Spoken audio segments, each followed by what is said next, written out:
अस्सलाम वालेकुम dear students. आज हम अपने छठे लेक्चर के साथ हाजिर हैं जो कि कंटिन्यूएशन है पिछले लेक्चर की factors affecting the London dispersion forces. उसमें हमने एक टॉपिक डिस्कस किया था और वो टॉपिक जो था हमारे पास था साइज ऑफ एटम के हवाले से कि how the size of atom effect the London dispersion forces. आज हम सेकंड फैक्टर उसका डिस्कस करेंगे and it is how the number of atom effect the London dispersion forces, कि किस तरह से लंदन डिस्पर्शन फोर्सेस पे नंबर ऑफ एटम क्या करते हैं, इफेक्ट करते हैं। तो शुरू करते हैं आज का लेक्चर। देखिए बेटा, हमारे पास पार्ट 2 है उसी पिछले लेक्चर का, उसकी कंटिन्यूएशन है। और उसमें मैंने आपको सिंपल सा एक रिलेशन बताया है कि नंबर ऑफ एटम्स जो होते हैं वो डायरेक्टली प्रोपोर्शनल होते हैं बेटा लंदन डिस्पर्शन फोर्सेस के। यानी number of atom more London dispersion forces will be stronger. जितने नंबर ऑफ एटम बढ़ते जाएंगे फोर्सेस ऑफ अट्रैक्शन क्या होती जाएंगी, स्ट्रॉन्गर होती जाएंगी। जैसे कि मैंने यहाँ पे सिंपल सा लिख दिया कि more the number of atoms more stronger London dispersion forces. अब सवाल यह है कि इसको और भी सिंप्लीफाई किया जा सकता है। बिल्कुल बेटा किया जा सकता है कि जैसे मैं आपको यूं कहूं कि नंबर ऑफ एटम्स जो होते हैं वो असल में डिपेंड वो क्या कर रहे होते हैं, इफेक्ट कर रहे होते हैं एक्सटेंट ऑफ डिस्टॉर्शन पे। यानी जितने ज़्यादा कार्बन एटम्स होंगे या कोई भी एटम होगा उतनी ज़्यादा एक्सटेंट ऑफ डिस्टॉर्शन होगी। और जब आपको पता भी है कि डिस्टॉर्शन ज़्यादा होती है पोलराइजेबिलिटी क्या होती है, स्ट्रॉन्गर होती है। तो यहाँ पे पोलराइजेबिलिटी बढ़ जाएगी और जब पोलराइजेबिलिटी बढ़ती है तो लंदन डिस्पर्शन फोर्सेस क्या हो जाती है, वो भी इंक्रीज हो जाती है। सर कोई एग्जांपल, तो एग्जांपल पेश करते हैं जी। हमारे पास है इथेन और हेक्सेन। बेटा इथेन में हमारे पास नंबर ऑफ कार्बन 2 है और हेक्सेन में नंबर ऑफ कार्बन हमारे पास 6 है। तो अब यहाँ पे 6 नंबर ऑफ कार्बन एटम होने की वजह से इसका बॉइलिंग पॉइंट 68.7 है, प्लस में है। मतलब यहाँ पे ये प्लस में 68.7 है। जबकि हमारे पास इथेन में कार्बन की तादाद 2 है तो इसका बॉइलिंग पॉइंट माइनस 88.6। मतलब इथेन का बॉइलिंग पॉइंट कम क्योंकि नंबर ऑफ कार्बन एटम कम, और हेक्सेन में नंबर ऑफ कार्बन एटम 6 तो बॉइलिंग पॉइंट ज्यादा। Actually we are discussing the saturated hydrocarbons. हम सैचुरेटेड हाइड्रोकार्बन में देख रहे हैं कि किस तरह से कार्बन के एटम्स इफेक्ट कर रहे हैं बॉइलिंग पॉइंट पे। बेसिकली तो वो इफेक्ट करते हैं पोलराइजेबिलिटी, वो हम भी डिस्कस करते हैं आगे। तो जितने नंबर ऑफ कार्बन एटम्स ज्यादा हो रहे हैं, हेक्सेन में 6 थे बॉइलिंग पॉइंट ज्यादा था, इथेन में 2 थे बॉइलिंग पॉइंट कम था।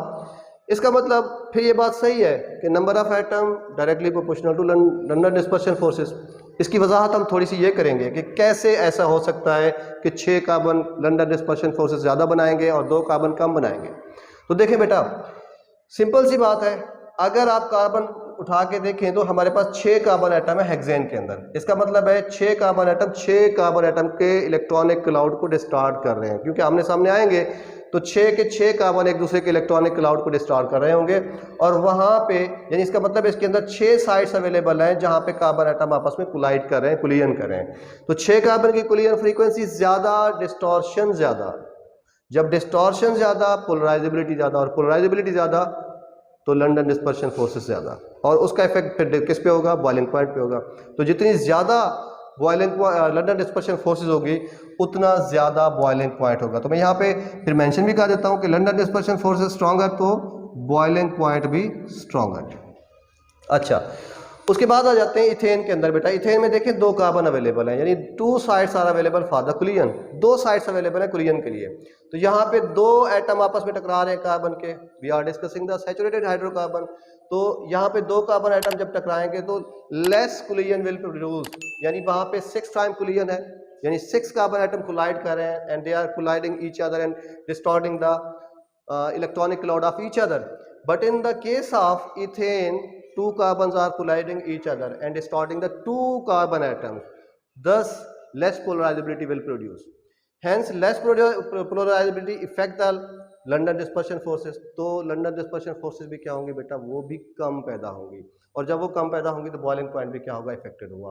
तो यहाँ पे हमने पढ़ा और देखा कि जितने कार्बन एटम ज्यादा हो जाएंगे असल में वो कुलियन फ्रीक्वेंसी को बढ़ा रहे होंगे, एक दूसरे के इलेक्ट्रॉनिक क्लाउड के डिस्टॉर्शन को के लेवल को बढ़ा रहे होंगे, और वहां पे पोलराइजेबिलिटी ज्यादा पैदा हो रही होगी। और पोलराइजेबिलिटी ज्यादा पैदा होगी तो लंदन डिस्पर्शन फोर्सेस ज्यादा होगी, और जब लंदन डिस्पर्शन फोर्सेस ज्यादा होगी तो डायरेक्टली इफेक्ट करेंगे बॉइलिंग पॉइंट को। बॉइलिंग पॉइंट भी क्या हो जाएगा, बढ़ जाएगा। तो एक और चीज भी मैं यहाँ पे डिस्कस करना जरूरी समझता हूँ, वो ये कि क्या सर नंबर ऑफ एटम्स जो है बॉइलिंग पॉइंट पे तो इफेक्ट कर ही रहे हैं, क्या वो फिजिकल स्टेट पे भी इफेक्ट कर सकते हैं? डेफिनेटली बेटा। यहाँ पे मैंने कुछ तरतीब लिखी हुई है। यहाँ पे मैंने मीथेन लिखा है, ethane, propane, butane, pentane, hexane, decane and आइसोडेकेन।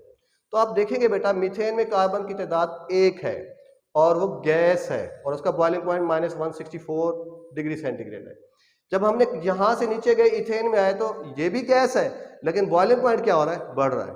Again वही वजह, नंबर ऑफ कार्बन ज्यादा हो रहे हैं तो पोलराइजेबिलिटी ज्यादा हो रही है। तो -88.6 डिग्री सेंटीग्रेड इथेन का हो गया।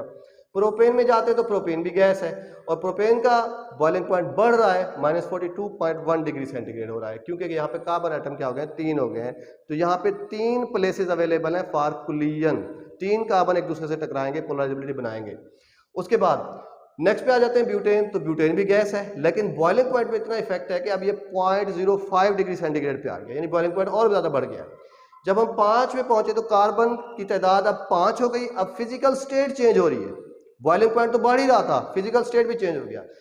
पेंटेन जो है वो गैस से किस में शिफ्ट हो गया, लिक्विड में, क्योंकि नंबर ऑफ कार्बन आइटम क्या है, ज्यादा है। तो पोलराइजेबिलिटी इतनी स्ट्रांगर हो गई कि उसने फिजिकल स्टेट को भी इफेक्ट किया और गैस को लिक्विड में तब्दील कर दिया। यानी पिछला जो हमारे पास कंपाउंड है वो गैस था और उससे नेक्स्ट जो है वो क्या है, हमारे पास लिक्विड है। और इसका बॉइलिंग पॉइंट देखें, माइनस से शिफ्ट होकर +36.1 डिग्री सेंटीग्रेड पे पहुंच गया। इसी तरह जब हम हेक्सेन को देखते हैं तो वो भी लिक्विड है और +68.6 डिग्री सेंटीग्रेड है। डेकेन जहां पे 10 कार्बन है, तो 10 कार्बन में देखें बेटा, इतना ज्यादा लंदन डिस्पर्शन फोर्सेस हो गई हैं, इतना पोलराइजेबिलिटी स्ट्रॉन्गर हो गई है कि +174 डिग्री सेंटीग्रेड पे टेम्परेचर पहुंच गया है, बॉइलिंग पॉइंट पहुंच गया है। और जब हम इससे आगे जाते हैं, आइसोडेकेन की तरफ जाते हैं, तो आप देखिए ये लंदन डिस्पर्शन फोर्सेस सिर्फ और सिर्फ नंबर ऑफ कार्बन एटम बढ़ने की वजह से इतनी ज्यादा स्ट्रॉन्गर हुई कि डेकेन लिक्विड था और आइसोडेकेन किसमें हो गया, सॉलिड में। इसका मतलब यहां पे लंदन डिस्पर्शन फोर्सेस इतनी डोमिनेट कर गई कि फिजिकल स्टेट पहले जो गैस में चल रही थी वो लिक्विड में हुई, लिक्विड से अब वो सॉलिड में हुई और बॉइलिंग पॉइंट +327 डिग्री सेंटीग्रेड। इसका मतलब अगर इससे भी आगे जाते जाएं, जैसे जैसे कार्बन की तादाद बढ़ती जाएगी वैसे वैसे लंदन डिस्पर्शन फोर्सेस क्या होती जाएंगी, बढ़ती जाएंगी।